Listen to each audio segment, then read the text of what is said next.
Hi, Betty. How are you? Good. I'm sorry we're not in the same room right now, but I think there's a lot going on at your house. In fact, this is the last week of school for you, isn't it? How many more days? 4. 4 more days. That's pretty good. I know you're happy about that. And we had some interesting news at our house this week, and I think you saw some pictures of a big surprise this week at our house, right? Yes, it's a very cute surprise. Yeah, would you tell the people the big surprise that's happening at our house right now? Yeah, so at their house, they usually get ducks in their pool, and this week they were, last week they were, there were baby ducks there, so. Yep, we have baby ducks in our swimming pool, and there are 5 of them. And you know what? We've already named one of them Arlene because the lady was in the hospital, and so I told her we'd name one of the ducklings after her. Oh. Yeah, so one of. I know what to name one. What was that? Duckly. Duckly. All right. So we've named them. We now have Duckly also. So this is good names for ducks. Well, we're ready. Yeah, go ahead. Go ahead. How about Drazy? Okay. Drazy. I think that's a good idea. One of the boys would be named Drazy because adult men are drakes. Drakes.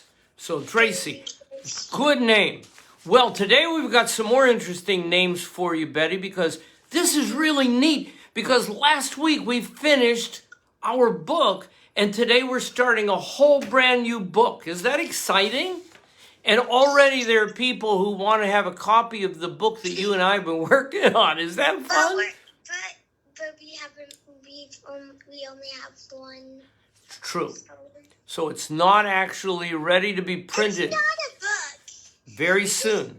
He just writes it and then he doesn't make it into a book. He just gets the pieces of paper and then reads.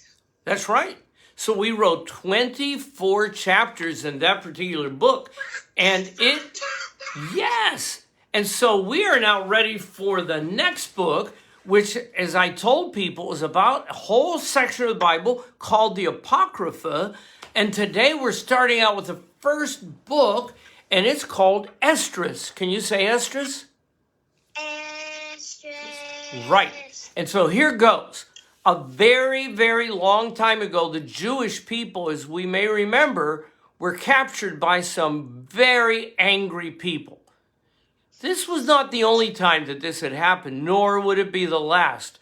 Part of the problem for the Jewish people who were captured and taken away was that they'd missed their homes and their families in their native Jerusalem. And they would have to learn how to keep their customs, their language, and their religion alive. Ever since the Tower of Babel, when some people tried to build a skyscraper so that they could climb into heaven, only to be thrown down to the ground, people no longer spoke the same language. Do you know anybody, Betty, in school who speaks a language other than English? Have you ever heard any other language? No. You probably heard Spanish. There's schools that are bilingual. Uh-huh. Well, like Vivian's. Well, where we live, lots of people speak Spanish, and there are some who speak Vietnamese, and there are some who speak Igbo, which is an African language, and on and on. We're surrounded by lots of beautiful languages, and what we're going to be celebrating tomorrow is the Feast of Pentecost, and that's going to be about information about Jesus being spoken to people in many languages. But these poor Jewish people, when they were captured and taken away, they could only speak one language. And now they're hearing all of these other languages, and I think it must have been hurting their heads. What language were they speaking? Well, it's an interesting language in this one place. Today it would be called Arabic, but it was not Arabic back then. But it was a special kind of Persian language, some places where they do Farsi. But back then it was a totally different language. And when the... So it wasn't like English? No English yet. That's a new language. That's a modern language. And so what happened, So what happened is the people of Israel wound up being in a place called Babylon or Persia, and they're hearing all these other languages, and they've got to learn how to talk to people. And so now they have a big problem. English came from British, so... Right. Now, if they had a headache, they probably didn't know how to say headache, so they probably had to use sign language. So if you were trying to explain to somebody that you had a headache and you didn't know what the word was, what would you do to show them you had a headache?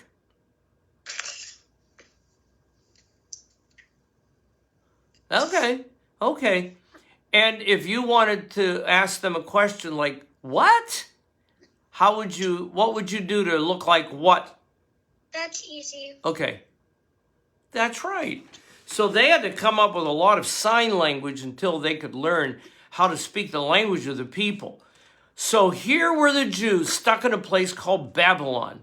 But part of the reason they were captured was because they didn't listen to God or his prophets, whom he sent to warn the Jewish people of the terrible things that would happen if they didn't listen.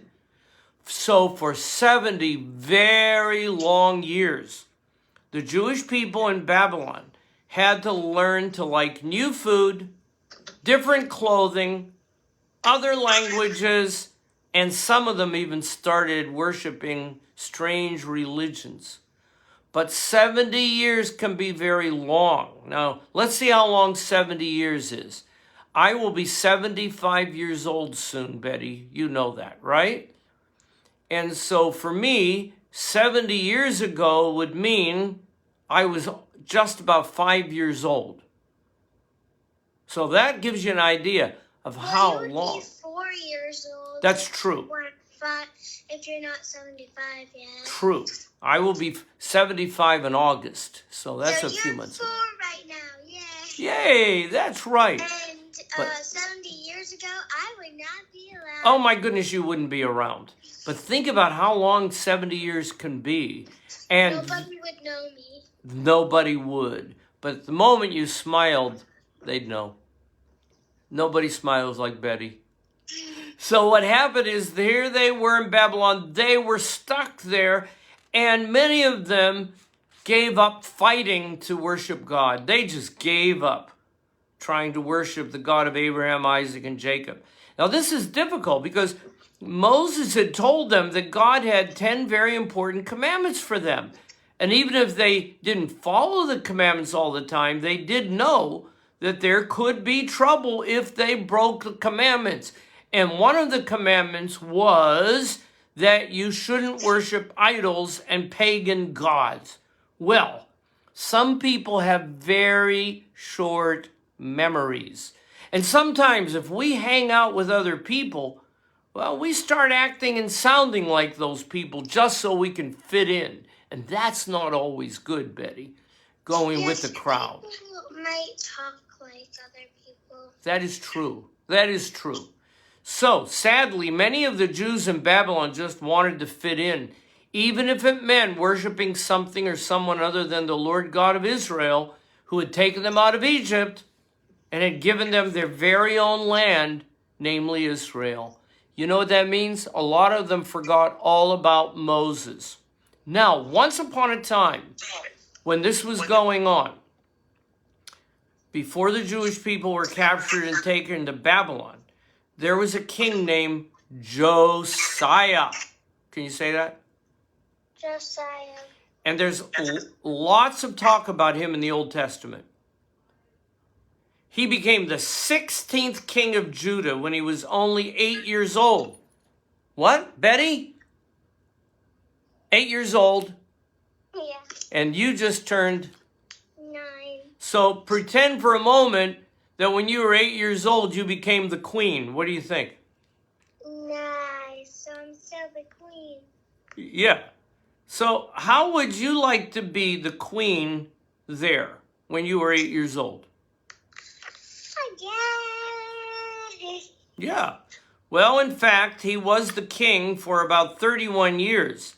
And even though lots of kings who claimed to be Jewish didn't act like it, King Josiah did act like it. And people even said in a couple books in the Old Testament that he walked in the same way King David, the famous king, walked.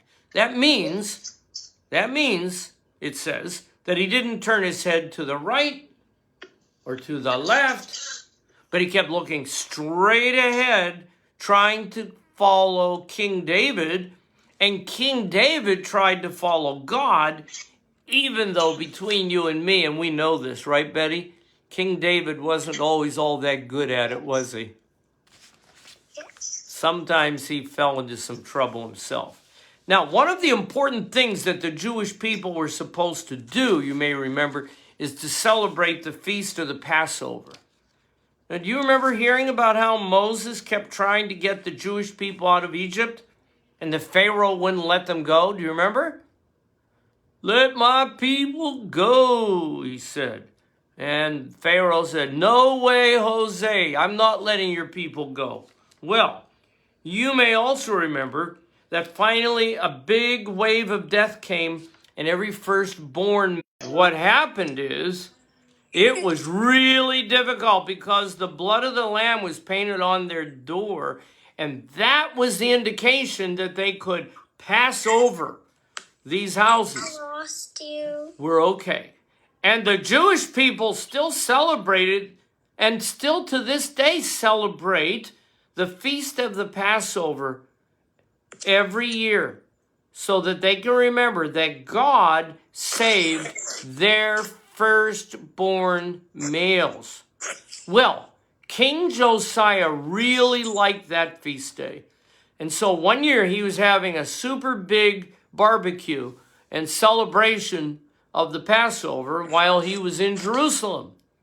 Heaven went so far, like kings can do, to tell everyone exactly the way he wanted them to celebrate Passover. He had learned from what he believed that happened in heaven, how God wanted him to do it.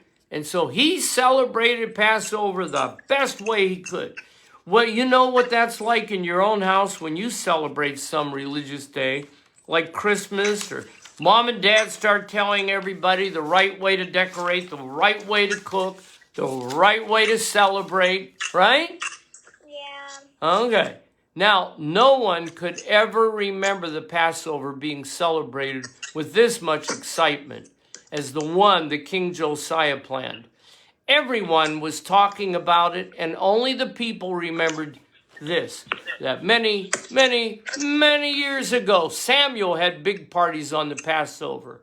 But that was only something they'd read about or heard about, because they had never seen it, because they had been gone for how many years?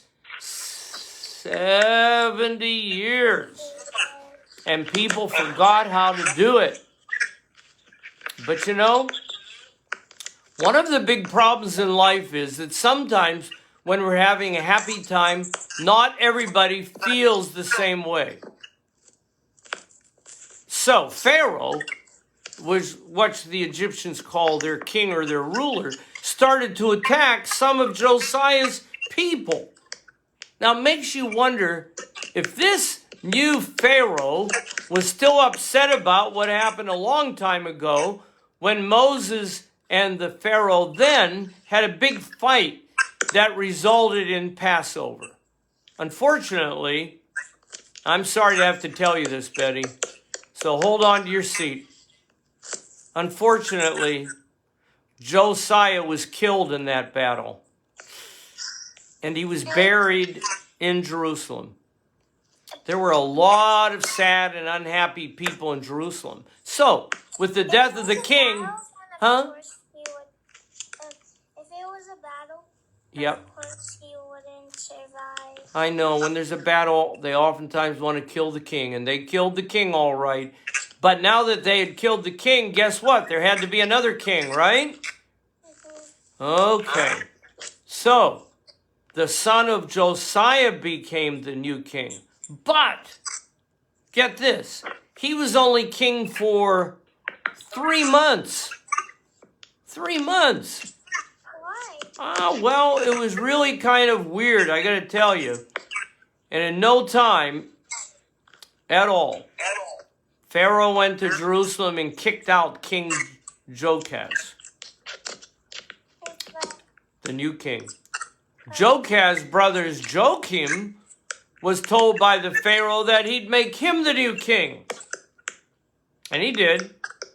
Well, this king was listening to all the wrong people. He was nasty to his family, and the next thing you know, our friend, remember him, begins with an N, Nebuchadnezzar. Remember Nebuchadnezzar? Oh my goodness, Nebuchadnezzar, the king of Babylon, came in and he arrested Joachim and took him to the pagan temple in Babylon. Imagine that. He stole him from Jerusalem, took him to Babylon, took him away from worshiping the Lord God, and put him in a strange place. Well, Joachim's son Zedekiah wasn't any better than his dad. So, life for the Jewish people went from bad to worse. And on top of that, of course, the temple was destroyed. All of this made the people remember what Jeremiah had said would happen if the people didn't listen. Here's what Jeremiah said, Betty. Until the land has run the full term of its Sabbaths, it shall keep Sabbath all the time of its desolation till the end of 70 years. And that's the 70 years that the Jewish people were held captive in Babylon. But then, in a place called Persia, Babylon, there was a new king named Cyrus. And he remembered Jeremiah the prophet. And he made a proclamation. Hear ye, he said. And he wanted the people of Israel to move back to Jerusalem and rebuild the temple. Cyrus even made sure that the holy vessels that had been stolen and had been used in all the pagan temples would go all the way back to Jerusalem so that they could be used to worship the Lord God of Israel once they get the temple rebuilt. Now, here's how much, Betty. I want you to think about this. 1,000 golden cups, 1,000 silver cups, 29 silver censers for incense, 30 gold bowls, 2,410 silver bowls, and 1,000 other articles. Now, I want you to think about what that must have been like to try and get all that stuff moved back. They must have had a really big moving van to move all of those things from Babylon back to Jerusalem so that they could be put in the temple. They kind of, because there were not any trucks or vehicles. They had to get a donkey or walk. You know, Betty, you got me on that one. They didn't have any trucks, no moving vans, no cars. But they had donkeys, like you said, and they also had something with a hump on its back called a camel. That's right. Some people say dromedary. So, Dromedary. oh, that is so cool. And there they were, moving all this back. I mean, they didn't even have a U-Haul. And they moved all this back there. They're like... Yeah, I know. That took a lot of people to do that.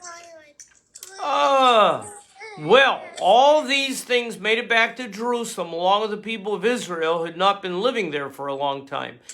But at the time of King Artaxerxes, a long letter was sent to everyone that made it clear that since these Jewish people are spending so much time rebuilding the streets, rebuilding the towns, rebuilding the temple, this is bad news for us because they're not going to pay their taxes.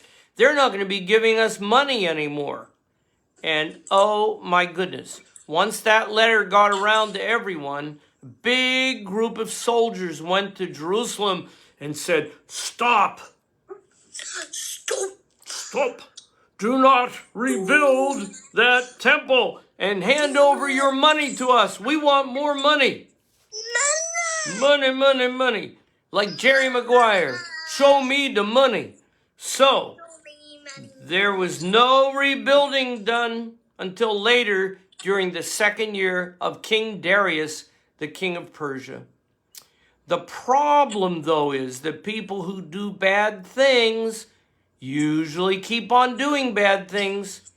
And even when they can't get along with other people, they often cannot get along with each other. Have you ever noticed that, Betty? Some people just can't get along with other people. Have you ever noticed? Yeah. Grouchy people can be grouchy with everybody. Show me a grouch look. Yeah, you can't. See, here's the problem, Betty. Your face is too busy smiling all the time. You don't know how to work out an angry look, a grouchy look. Look, even look at that. Even that. What happens when you give me that look? Look, there's a smile. I know, you start smiling. I'm telling you. See? Now, that's not going to last long.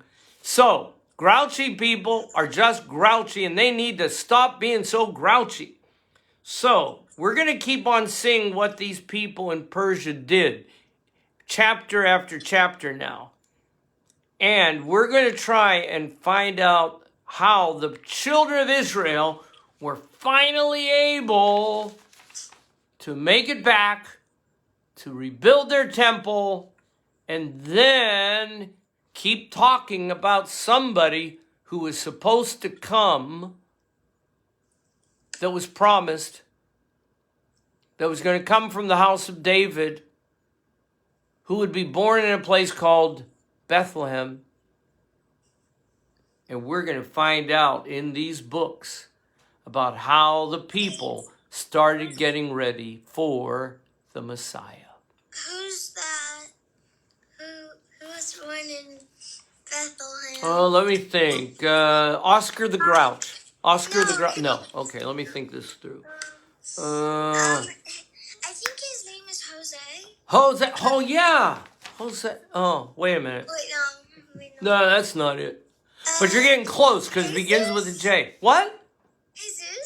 Jesus. Look at that.